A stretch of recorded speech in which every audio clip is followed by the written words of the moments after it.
welcome back to my YouTube channel. I'm so sorry I've been absent for the past 2 weeks, but that's what I'm here to talk about today. Today, we're going to talk about how I came back to life after having one of the lowest periods that I've had in a very, very long time. So, June was very good. I sort of figured out everything I want to do. I came into Notion. I realized that I feel at my best when I'm building things that truly make me who I am. And whether it's habits, whether it's having a creative schedule, I realize that routine and structure make me feel the most in control of my life. And so June was figuring that out, realizing that patterns really help, understanding how to build habits, building them. And July sort of came with a dip in my mental health, and it was extremely unprecedented. And I felt like so many things were piling up, and I was at the edge of the cliff, and then something happened, and I was like literally plummeting off it without even realizing that it's happening. And so, creating content, having ideas, having the heart to make my life better just sort of went into the background, and I didn't even realize that I began taking my life so much less seriously than I had been. And even though I don't really have a sense of structure right now, college hasn't started, school is over, everything is sort of up in the air. But giving myself that structure and giving myself that sense of stability became so important that the second I didn't have it, I felt really lost. And I needed a way to get back on track. Having that tiny sense of security in my everyday just made it so much easier to get through it. But I lost that, and I had to figure out a way to make it consistent in my life. So today I'm going to talk to you about coming back to life after having the lowest period I have had in the last 2.5 years. And this can be a period of burnout, this can be a period of emotional exhaustion, of physical exhaustion, of just losing track of your life, losing inspiration, whatever it is. Just having low energy days is perfectly normal, but the second that they become a pattern and the second that they become something that keeps happening on loop and you get stuck, that's when you know that things need to change.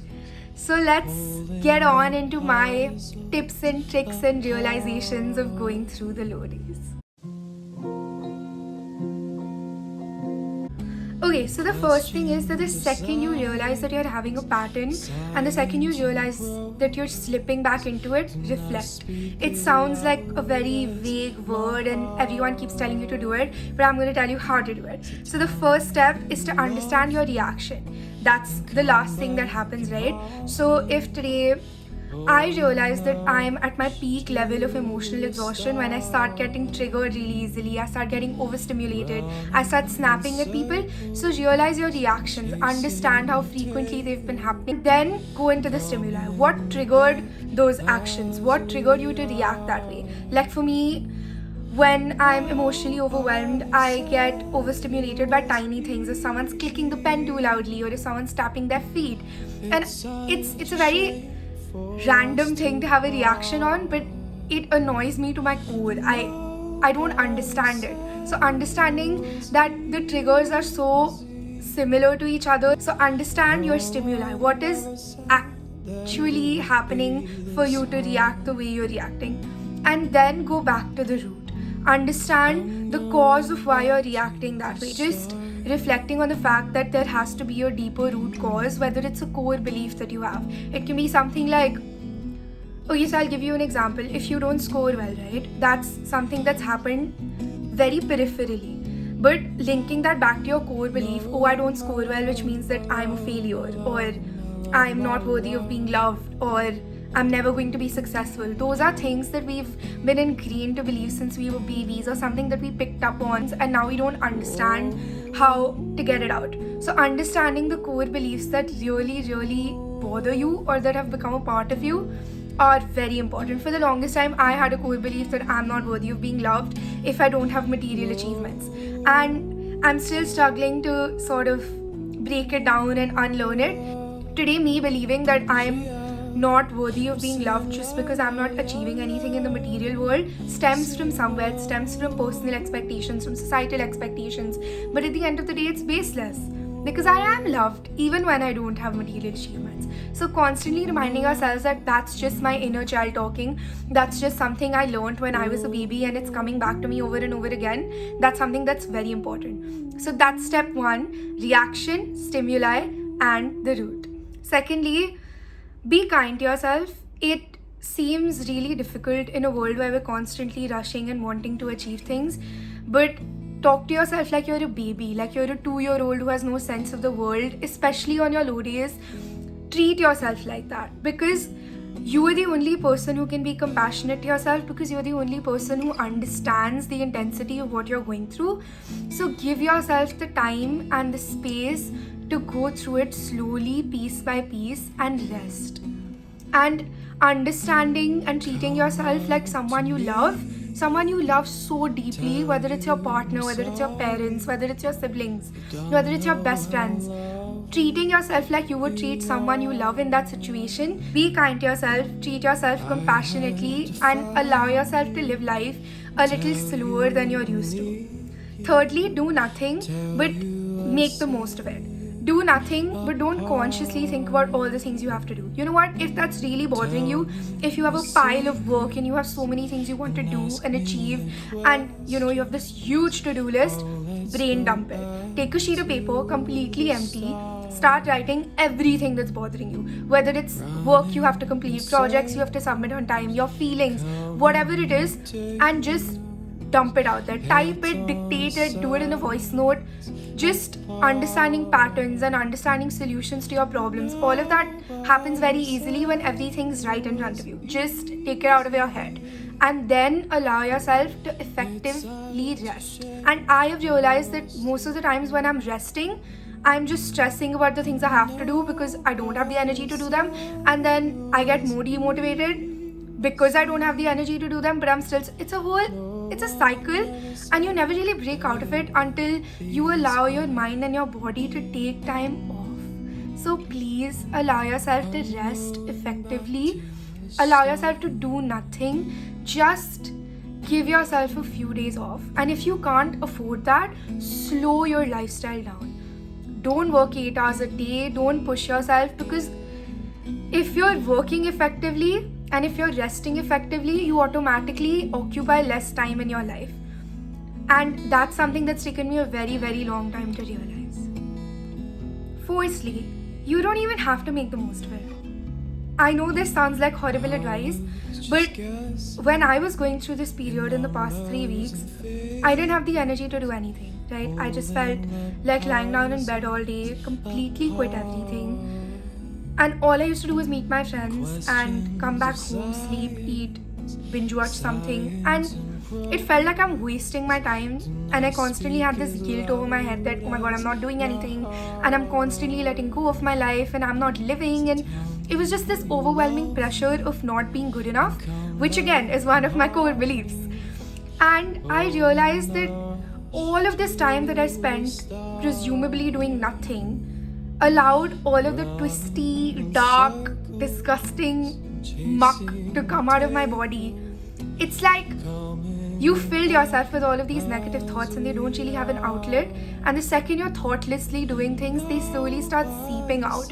And allowing them to do that, sometimes you don't have an effective way, right? Usually I would journal or talk to someone or vent it out, just try to get them out. But sometimes you just don't have the energy to do that. You can't find the right way. Just let them come out on their own. Give yourself days of doing things that you would normally consider a waste of time. And it sounds like horrible advice, because why would you want to do that with yourself? But sometimes your mind just needs to do thoughtless acts to be able to come back into the flow of actually being able to think. Just do nothing. You don't even need to do effective rest. Just rest, please. It's extremely important. Fifthly, start off by doing tiny things. For me, I have 43 habits that I'm doing, and I'm planning, and I'm doing all of these things, whether it's internships or YouTube or Instagram or reading, just it's a world of things that I'm trying to achieve. And when I'm at that state where my mental energy is so low, trying to do all of those things just makes it worse because I'm already exhausted and then I'm pushing myself to breaking point. So pick the tiniest, easiest things to do, right? If you don't feel like you have the energy to wash your hair, take a shower. If you don't feel like you have the energy to take a shower, wash your face. If you don't feel like you have the energy to do that, wipe it with a wet wipe. Simplify your tasks to as little as you can. If you don't want to clean your whole room, make the bed. If you don't want to make the bed, put 3 clothes inside your cupboard and fold them. Just try to make the tiny tasks seem like goals so that you actually feel like you're achieving something. This is something that's really, really helped me. Let go of the need to be in constant control. Your life is yours to live 100%. But there are so many environmental factors that you don't see coming, and blaming your own self and blaming your mind for them is very unfair to you. So just understand that everything that happens in your life flows into something good. Usually we're told, oh my god, you made a bad decision or you made a good decision, but I've come to realize that in life, there are no good or bad decisions, right? You make a decision and your life sort of molds itself according to that decision. So stop beating yourself up about the things that you think you did wrong because they made you who you are. The bad days make the good days feel better. The bad traits make the good traits shine out.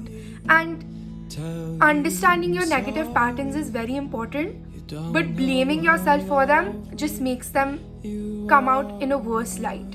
So give yourself the space to understand everything. Give yourself the time to understand who you are, to understand what bothers you, what nags you, who you want to be. But don't hold on to things that are no longer in your control, because clinging on to something that's already gone is not only a waste of time, it's also a waste of energy.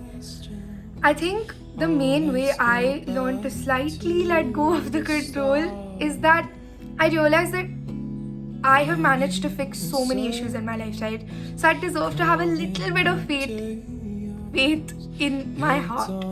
And just having that knowledge that I am strong enough and I am brave enough and I am smart enough to be able to get through things is so important, because having that belief in yourself just makes you let go of trying to control everything that happens around you. Highly, highly recommend engaging all your senses. Do tasks that help that, because when I have bad days, I sort of feel lost and the world sort of feels blurry. I mean it in a way that I'm sitting on the bed and I'm watching something and I'm mindless and my thoughts are somewhere else, and I eat something, I don't even taste it. You're kind of not realizing the life you're living. You're very absent. Consciously bring yourself back to the present. If you feel like you're zoning out, remind yourself of what you're feeling, what you're tasting, what you're thinking about, and do that over and over again until it becomes a conscious choice. The one thing that really helps me every single time is creating change around me. If I'm sitting in this room and this is the room that my spiral started in and I've been lazing around here for the past 5 days, I try to switch rooms. So I'll go to the drawing room, I'll go to my mom's room, and even if I don't feel like I'm at my peak productivity, that's definitely a shift in energy. 1000%. If you can afford it, if you have resources, go on a 2-day vacation, go on a getaway, go to a friend's house. Just create a change in your environment. Even tiny things like changing the setup of your books or changing your bedding. Just try to create conscious change, because then your brain stops associating your environment with how you're feeling.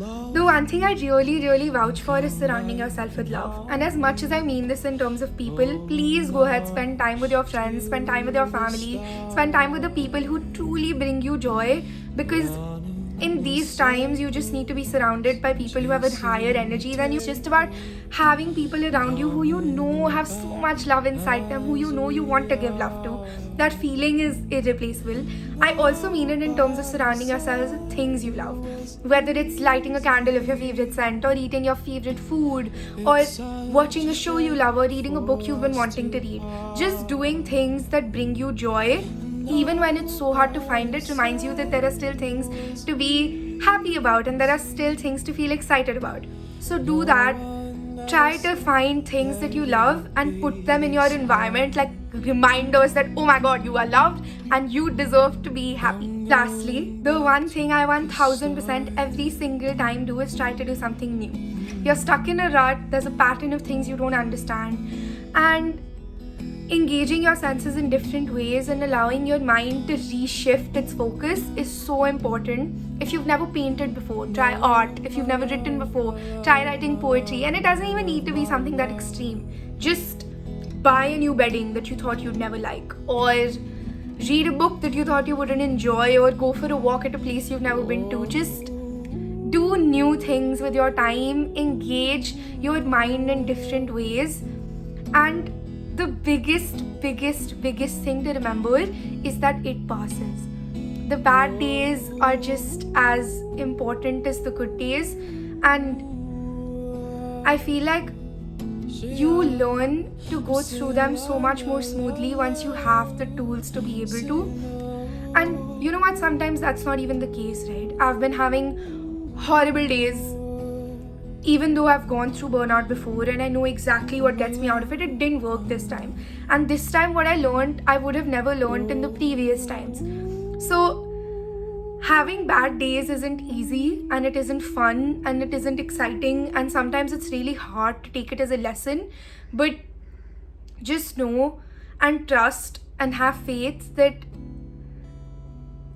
every time after spring there's winter, and every time after winter there's spring, and that's the cycle of the world.